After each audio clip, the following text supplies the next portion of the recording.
Seigneur, viens Seigneur, nous avons besoin de toi. Dans cette nuit qui est la nôtre, nous avons besoin d'une lumière. En ce premier dimanche de l'Avent, nous allons chercher cette lumière, alors que, bien sûr, les jours diminuent, que les nuits s'allongent, que la météo nous apporte un peu de froid, bienvenue quelque part quand même aussi, et que pour nous, eh bien, il y a des rythmes de vie qui changent. Alors, en même temps, il y a le cycle de notre année de l'Église, de notre année liturgique qui change aussi. Nous repartons sur une nouvelle année. Elle est la deuxième dans la série des 3 années où nous passons en revue les textes de l'Écriture. Et ces textes, eh bien, ils nous invitent à rester éveillés plus que jamais, à ouvrir les yeux pendant ce temps de l'Avent, pour contempler, pour admirer, pour s'émerveiller, pour méditer. C'est un temps d'intériorité qui nous est proposé pendant le temps de l'Avent. Alors même que notre rythme de vie est souvent un peu bousculé, nous n'avons jamais le temps de terminer tout ce que nous avons en projet, le temps de l'Avent nous invite à poser notre sac et à méditer, à considérer cette venue du Seigneur dans nos vies, dans notre monde qui a tant besoin de lumière. Sans doute, comme nous venons de le chanter, nous pourrions profiter de ce temps de l'Avent pour prier particulièrement pour la paix.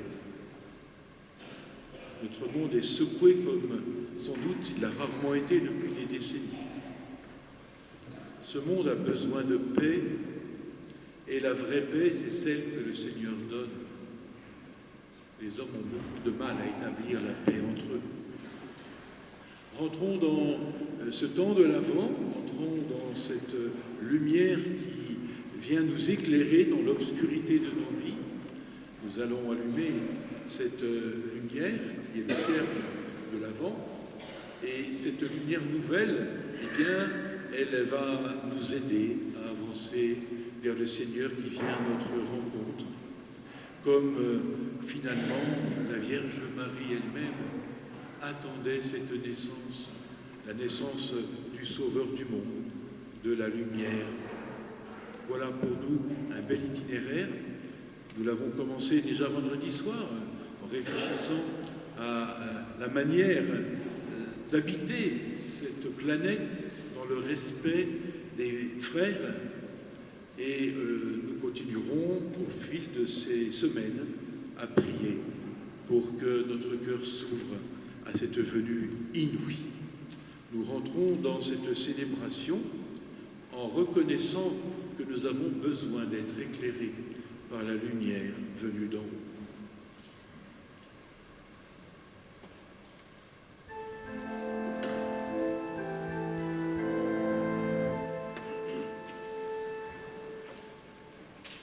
Seigneur Jésus, envoyé par le Père pour guérir et sauver les hommes, en pitié de nous.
nous fasse miséricorde, qu'il nous pardonne nos péchés et nous conduise à la vie éternelle.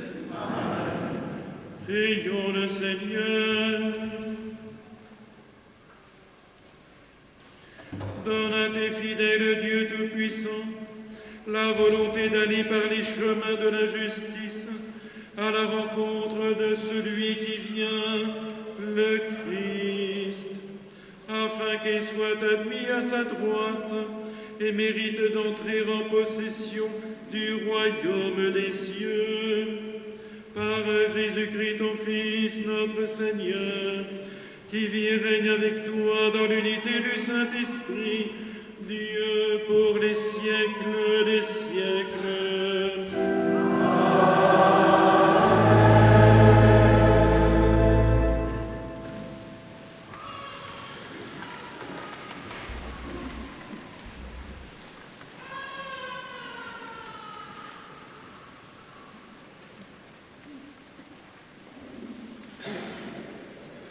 Lecture du livre du prophète Isaïe. C'est toi, Seigneur, notre Père, notre Rédempteur depuis toujours. Tel est ton nom. Pourquoi, Seigneur, nous laisses-tu errer hors de tes chemins? Pourquoi laisser nos cœurs s'endurcir et ne plus te craindre? Reviens à cause de tes serviteurs, des tribus de ton héritage. Ah, si tu déchirais les cieux, si tu descendais, les montagnes seraient ébranlées devant ta face. Voici que tu es descendu, les montagnes furent ébranlées devant ta face. Jamais on n'a entendu, jamais on n'a ouï dire. Nul œil n'a jamais vu un autre Dieu que toi, agir ainsi pour celui qui l'attend. Tu viens rencontrer celui qui pratique avec joie la justice, qui se souvient de toi en suivant tes chemins. Tu étais irrité, mais nous avons encore péché, et nous nous sommes égarés. Tous nous étions comme des gens impurs, et tous nos actes justes n'étaient que linge souillé. Tous nous étions desséchés comme des feuilles, et nos fautes comme le vent nous emportaient. Personne n'invoque plus ton nom, nul ne se réveille pour prendre appui sur toi, car tu nous as caché ton visage, tu nous as livrés au pouvoir de nos fautes. Mais maintenant, Seigneur, c'est toi notre Père. Nous sommes l'argile, c'est toi qui nous façonnes. Nous sommes tous l'ouvrage de ta main. Parole du Seigneur. Le refrain du psaume se trouve sur votre petite feuille en haut. Merci.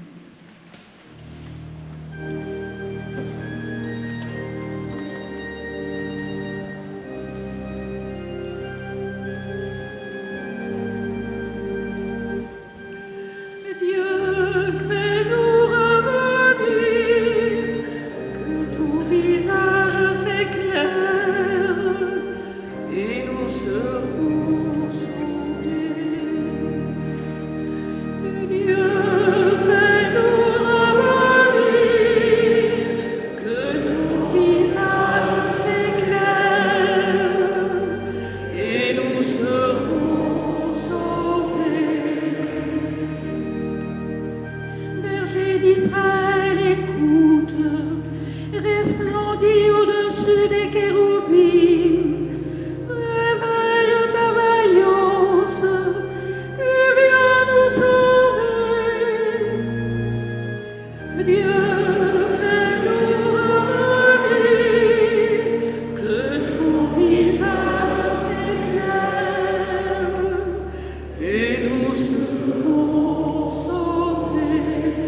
Lecture de la lettre de Saint Paul apôtre aux Corinthiens. Frères, à vous la grâce et la paix, de la part de Dieu notre Père et du Seigneur Jésus-Christ. Je ne cesse de rendre grâce à Dieu à votre sujet, pour la grâce qu'il vous a donnée dans le Christ Jésus. En lui, vous avez reçu toutes les richesses, toutes celles de la parole et de la connaissance de Dieu. Car le témoignage rendu au Christ s'est établi fermement parmi vous. Ainsi, aucun don de grâce ne vous manque, à vous qui attendez de voir se révéler notre Seigneur Jésus le Christ. C'est lui qui vous fera tenir fermement jusqu'au bout, et vous serez sans reproche au jour de notre Seigneur Jésus-Christ. Car Dieu est fidèle, lui qui vous a appelés à vivre en communion avec son Fils, Jésus-Christ, notre Seigneur. Parole du Seigneur.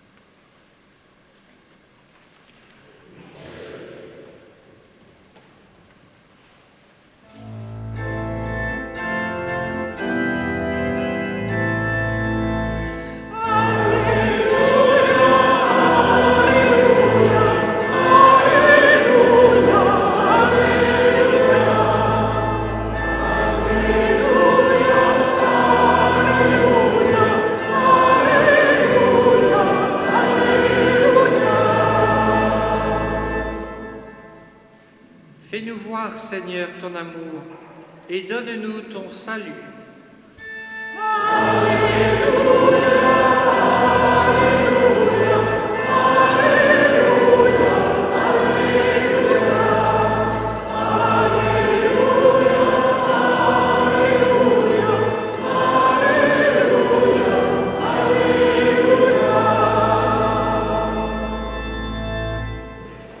Le Seigneur soit avec vous.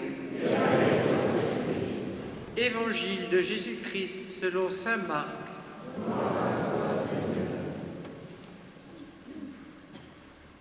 En ce temps-là, Jésus disait à ses disciples, « Prenez garde, restez éveillés, car vous ne savez pas quand ce sera le moment. C'est comme un homme parti en voyage. En quittant sa maison, il a donné tout pouvoir à ses serviteurs, fixé à chacun son travail, et demandé au portier de veiller. Veillez donc, car vous ne savez pas quand vient le maître de la maison, le soir ou à minuit, au chant du coq ou le matin. S'il arrive à l'improviste, il ne faudrait pas qu'il vous trouve endormi.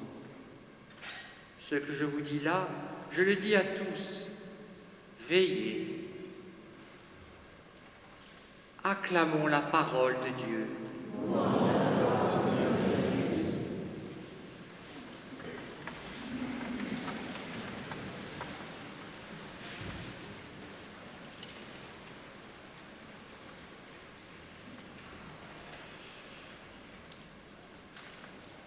Frères et sœurs, prenez garde, veillez, veillez donc, car vous ne savez pas quand le maître de la maison reviendra. Je le dis à tous, veillez. Alors, en ces temps qui sont un peu troublés sur le plan international ou sociétal, cet avertissement de Jésus résonne quand même de manière particulière. C'est vrai que nos préoccupations sécuritaires, sans doute, puis économiques et sociales, évidemment, prendraient facilement le dessus. Cela est sans doute justifié. mais il ne faudrait pas qu'elle nous estompe les questions plus spirituelles. Alors, en ce début d'Avent, ce début donc d'année aussi de l'Église, alors même que notre ensemble paroissial s'inscrit désormais dans cette prise de conscience planétaire qui vise l'écologie intégrale, comme nous l'avons partagé ensemble vendredi soir, avec des perspectives de réflexion et d'action. L'écologie humaine, c'est veiller. C'est avant tout ne pas se laisser endormir par les ritournelles médiatiques habituelles. Au contraire, il s'agit de remettre le Christ au centre de l'univers, comme nous l'avons chanté dimanche dernier, mais de le mettre dans ces deux dimensions d'espace et de temps, au centre du rapport entre la création et l'homme. Avons-nous pris conscience, frères et sœurs, que Jésus est devenu, dans notre culture actuelle, un paria?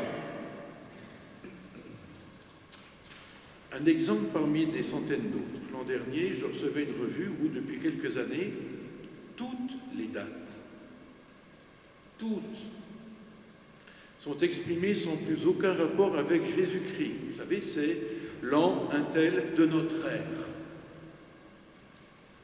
Évitant soigneusement de parler de Jésus-Christ ou de l'ère chrétienne. Qu'est-elle cette ère sinon l'ère chrétienne? Prenons tous les calculs qu'on veut. Quelle ignorance ou quelle ingratitude. Dans sa lettre Laudato aussi, le pape François relevait « Pour la compréhension chrétienne de la réalité, le destin de toute la création passe par le mystère du Christ, qui est présent depuis l'origine de toutes choses. Tout est créé par lui et pour lui, dit saint Paul. Le prologue de l'évangile de Jean aussi montre l'activité créatrice du Christ comme parole divine, le verbe divin, en grec logos. Mais ce prologue surprend, dit le pape François, en affirmant que cette parole s'est faite chair. Une personne de la Trinité s'est insérée dans le cosmos créé en y liant son sort jusqu'à la croix. Dès le commencement du monde, mais de manière particulière depuis l'incarnation, le mystère du Christ opère secrètement dans l'ensemble de la réalité naturelle, sans pour autant en affecter l'autonomie. Fin de citation. Tout est dit. Tout est dit. Le Christ n'est pas un accident de l'histoire, faisant de lui, selon le mot de Maurice Blondel, un intrus dans l'écrasante et hostile immensité de l'univers. Non. Bien au contraire, comme l'affirme saint Paul, il y a sa suite 20 siècles de théologie.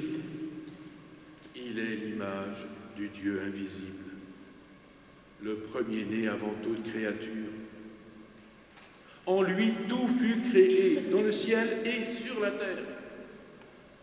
Les êtres visibles et invisibles, puissance, principauté, souveraineté, domination, tout est créé par lui et pour lui, nous dit saint Paul, il est avant toute chose et tout subsiste en lui.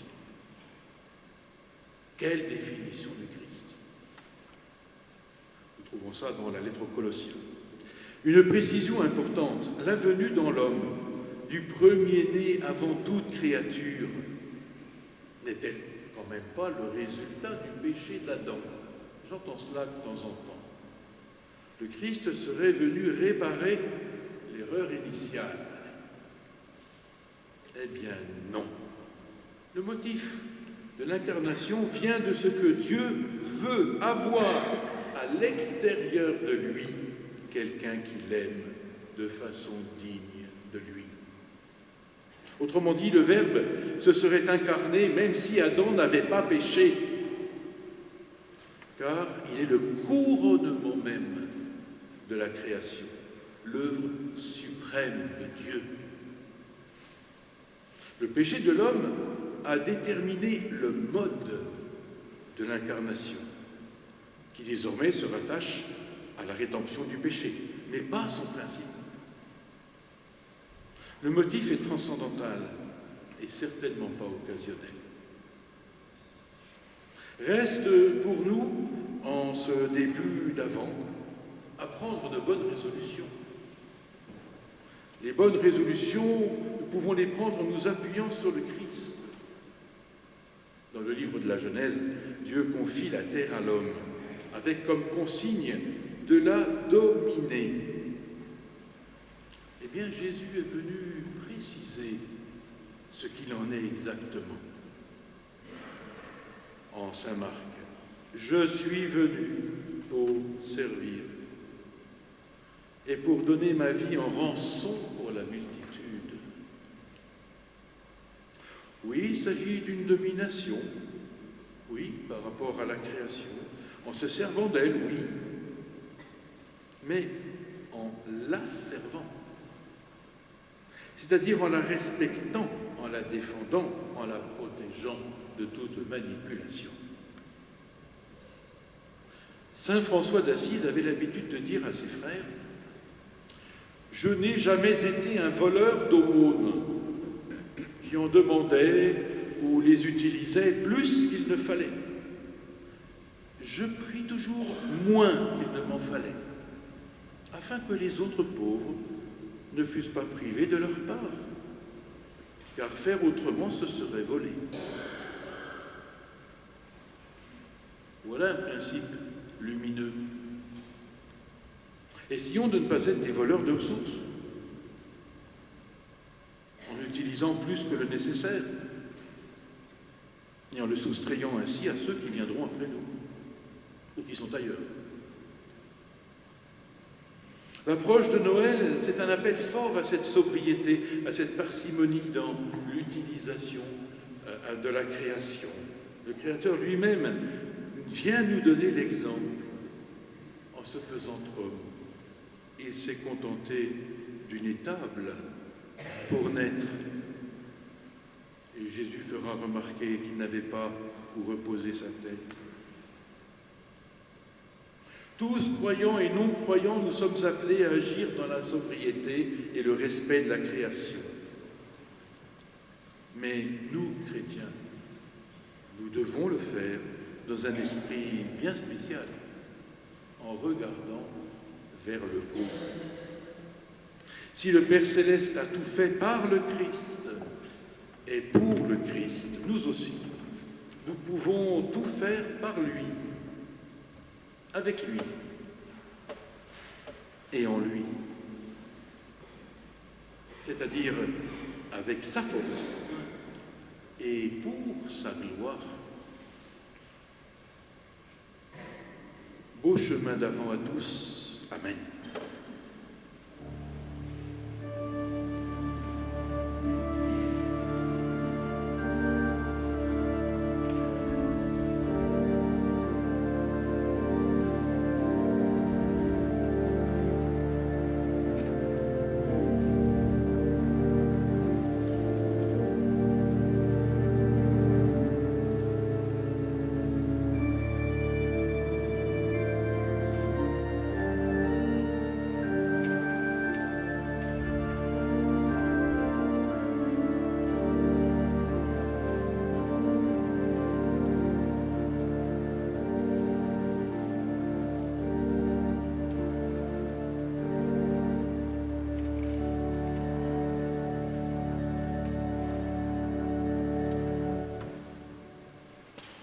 Nous professons la foi de l'Église.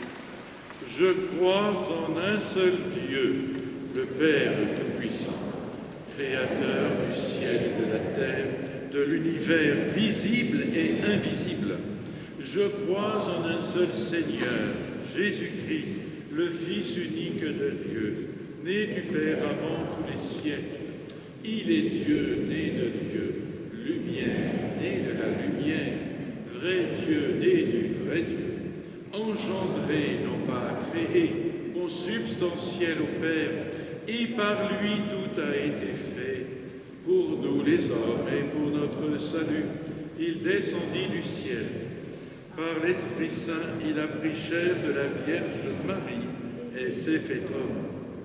Crucifié pour nous sous Ponce Pilate, il souffrit sa passion et fut mis au tombeau. Il ressuscita le troisième jour, conformément aux Écritures, et il monta au ciel. Il est assis à la droite du Père. Il reviendra dans la gloire pour juger les vivants et les morts, et son règne n'aura pas de fin. Je crois en l'Esprit Saint, qui est Seigneur et qui donne la vie. Il procède du Père et du Fils. Avec le Père et le Fils, il reçoit même adoration et même gloire. Il a parlé par les prophètes. Je crois en l'Église, une, sainte, catholique et apostolique. Je reconnais un seul baptême pour le pardon des péchés. J'attends la résurrection des morts et la vie du monde à venir. Amen. Frères et sœurs, tandis que nous attendons l'avènement, le retour en gloire de notre Seigneur Jésus-Christ, nous implorons maintenant sa miséricorde pour qu'il apporte paix et salut au monde d'aujourd'hui.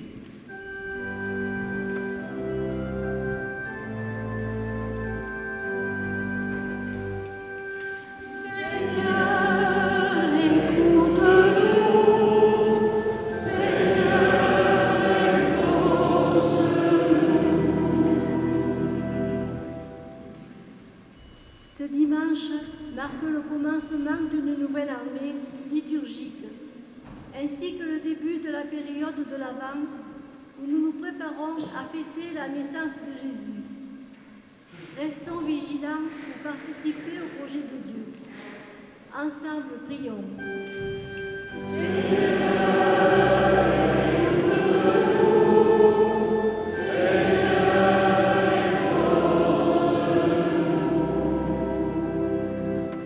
Pour que tous les intervenants auprès des personnes malades, alitées ou dans les hôpitaux ou des résidences apportent joie et espérance aux plus fragiles, ensemble prions.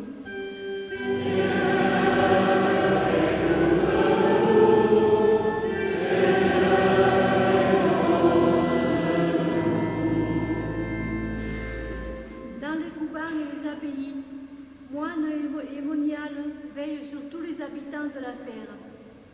Seigneur, soutiens-les dans leur lumineuse mission d'intercession. Ensemble, prions.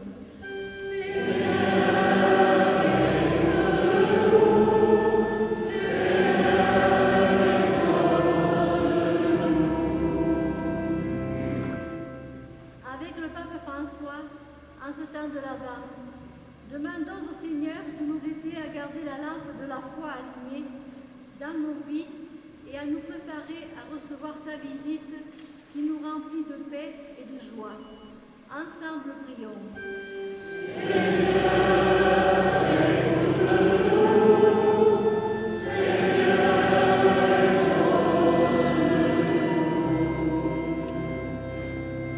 Cette semaine, nous avons accompagné à leur dernière demeure M. Chaperon André, M.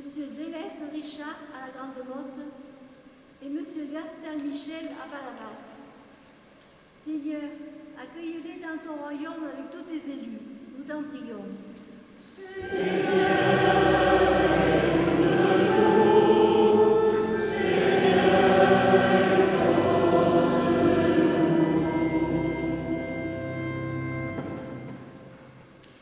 Seigneur Jésus, qui viens au milieu des croyants, rassemblés en ton nom, écoute les supplications de ta famille et daigne répondre à ses appels. Toi qui vis et règnes pour les siècles des siècles.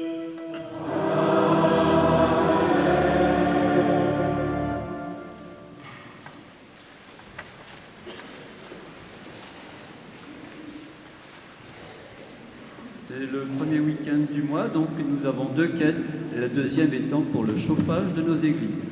Merci.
Priez, frères et sœurs, que mon sacrifice, qui est aussi le vôtre, soit agréable à Dieu le Père Tout-Puissant.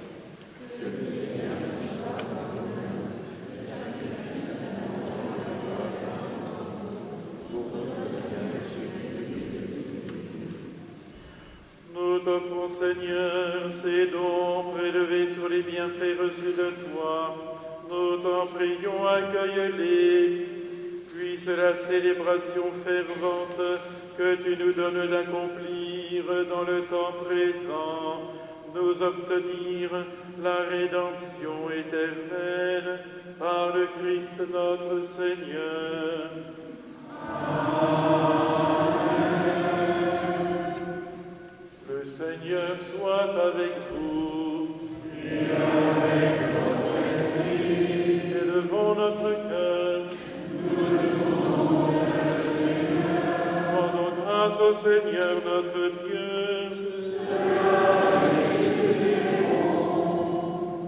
Vraiment, il est juste et bon pour ta gloire et notre salut de t'offrir notre action de grâce toujours et en tout lieu. Seigneur, Père très saint, Dieu éternel et tout-puissant, par le Christ notre Seigneur. Car il est déjà venu en assumant l'humble condition de notre chair pour accomplir l'éternel dessein de ton amour et nous ouvrir à jamais le chemin du salut. Il viendra de nouveau revêtu de sa gloire, afin que nous possédions dans la pleine lumière les biens que tu nous as promis et que nous attendons en veillant dans la foi. C'est pourquoi, avec les anges et les archanges, avec les puissances d'en haut et tous les esprits bienheureux, nous chantons l'hymne de ta gloire et sans fin nous proclamons.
Que toute la création proclame ta louange, car c'est toi qui donnes la vie, c'est toi qui sanctifies toutes choses par ton Fils Jésus-Christ notre Seigneur, avec la puissance de l'Esprit Saint.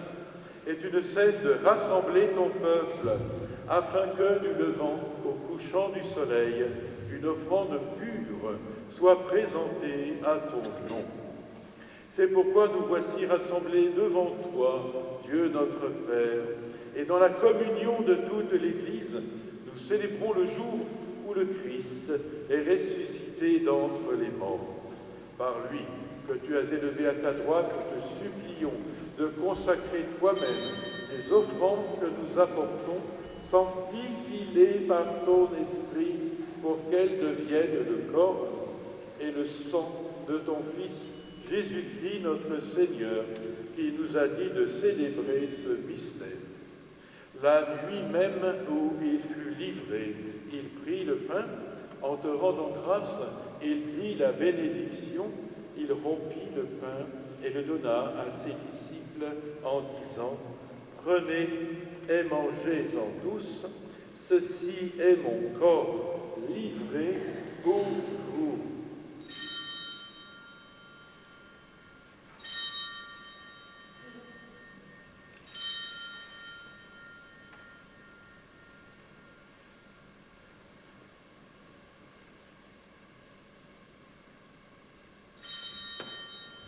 De même, après le repas, il prit la coupe, en te rendant grâce, il dit la bénédiction et donna la coupe à ses disciples, en disant « Prenez et buvez-en tous, car ceci est la coupe de mon sang, le sang de l'alliance nouvelle et éternelle, qui sera versé pour vous et pour la multitude en rémission des péchés.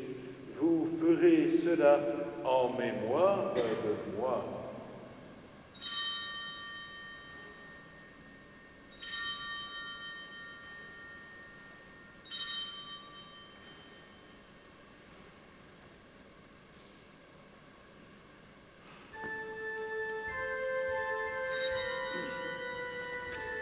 Proclamons le mystère de la foi.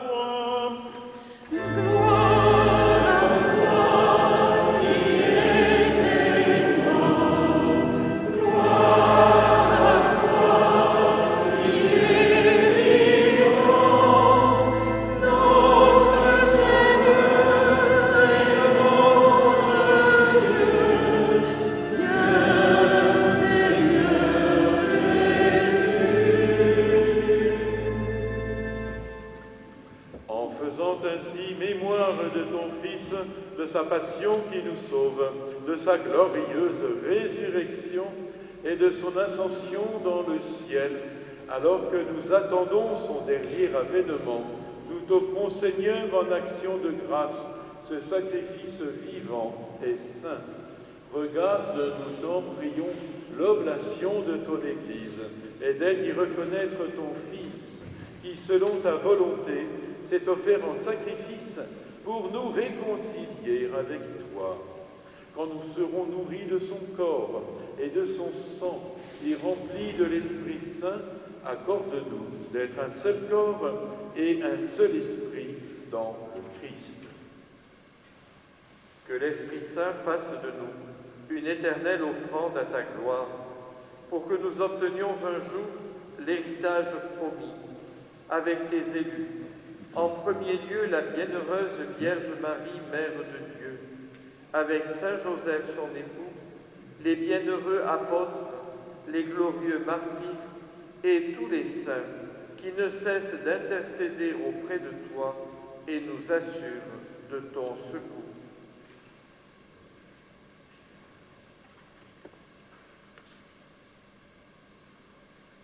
Et maintenant, nous te supplions, Seigneur, par le sacrifice qui nous réconcilie avec toi, étends au monde entier le salut et la paix.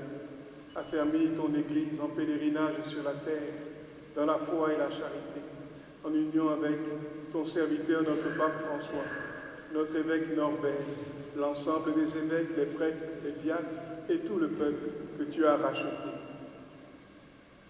Écoute en ta bonté les prières de ta famille que tu as voulu rassembler devant toi. Dans ta miséricorde, ramène à toi, Père très aimant, tous tes enfants dispersés. Pour nos frères et sœurs défunts, particulièrement en ce jour, pour les défunts de la famille Marié Delmas, pour tous nos défunts, pour tous ceux qui ont quitté ce monde et trouvent grâce devant toi, nous te prions. En ta bienveillance, accueille-les dans ton royaume, où nous espérons être complets de ta gloire, tous ensemble et pour l'éternité. Nous te prions aussi en action de grâce pour Océane Shekan.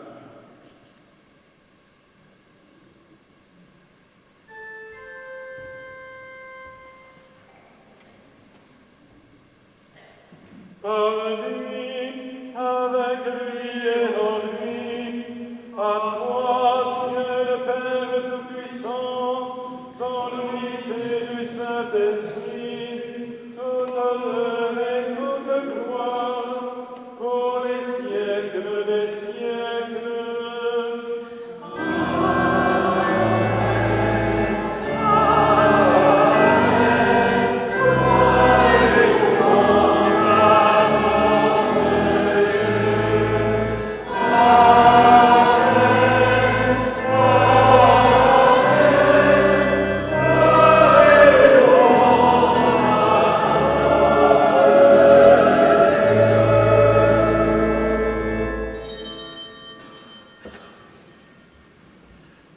Comme nous l'avons appris de la bouche même du Sauveur, en union avec l'Église du ciel que nous sommes appelés à rejoindre, avec celle de la terre aussi, qui est en pèlerinage, en frères et sœurs, nous osons dire: Notre Père qui es aux cieux, que ton nom soit sanctifié, que ton règne vienne, que ta volonté soit faite sur la terre comme au ciel. Donne-nous aujourd'hui notre pain de ce jour. Pardonne-nous nos offenses, comme nous pardonnons aussi à ceux qui nous ont offensés. Et ne nous laisse pas entrer en tentation, mais délivre-nous du mal. Délivre-nous de tout mal, Seigneur, et donne la paix à notre temps. Soutenus par ta miséricorde, nous serons libérés de tout péché, à l'abri de toute épreuve. Nous qui attendons que se réalise cette bienheureuse espérance, l'avènement de Jésus-Christ, notre Sauveur.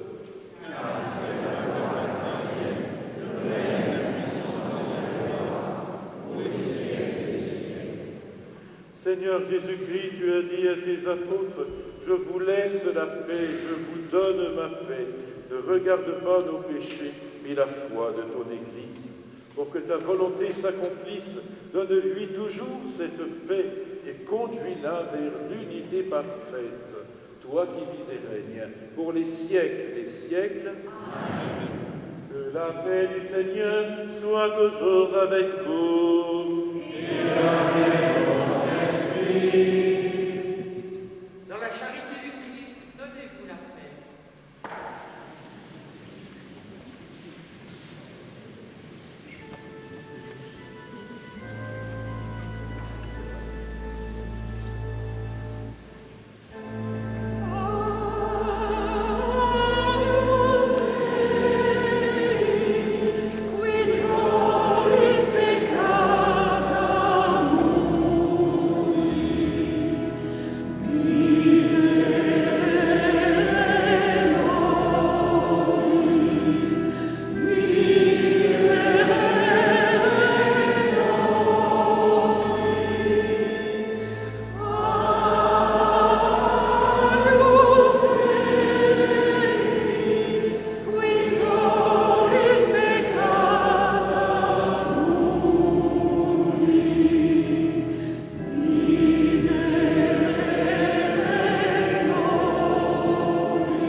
Voici l'agneau de Dieu, voici celui qui enlève les péchés du monde. Heureux les invités au repas des noces de l'agneau. Seigneur.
Le chant de communion est le numéro 31. 31.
Vous avez trouvé les informations pour les offices de cette semaine sur la feuille d'annonce.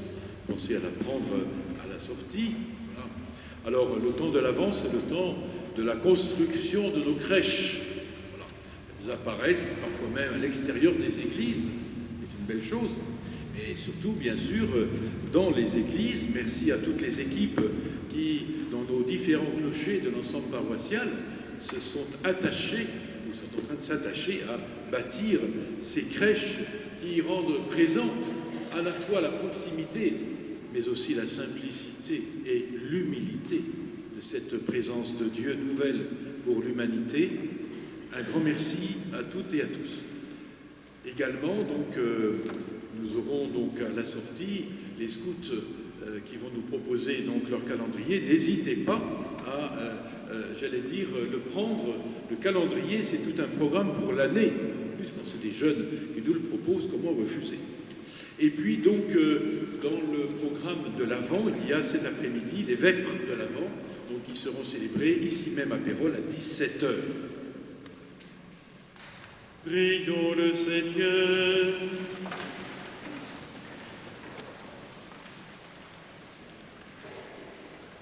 Nous t'en prions, Seigneur, fais fructifier en nous les mystères que nous avons célébrés.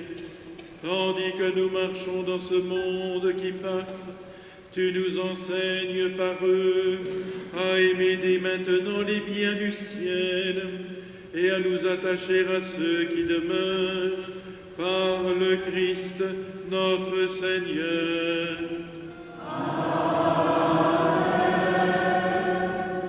Je donne la bénédiction prévue pour ce premier dimanche de l'Avent. Nous répondrons Amen à chacune des invocations. Le Seigneur soit avec vous. Et avec votre esprit. Vous croyez que le Fils unique de Dieu est déjà venu et vous attendez qu'il vienne de nouveau à la clarté de son avènement. Que Dieu Tout-Puissant dans sa miséricorde vous sanctifie et vous comble de sa bénédiction.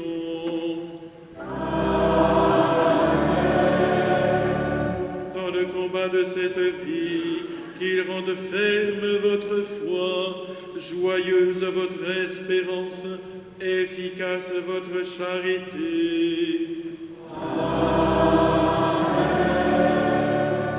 La venue prochaine de notre Rédempteur selon la chair vous procure déjà une joie spirituelle lors de son avènement dans la gloire, qu'il vous donne la récompense de la vie éternelle. Et que la bénédiction de Dieu Tout-Puissant, le Père et le Fils et le Saint-Esprit descendent sur vous et y demeurent toujours.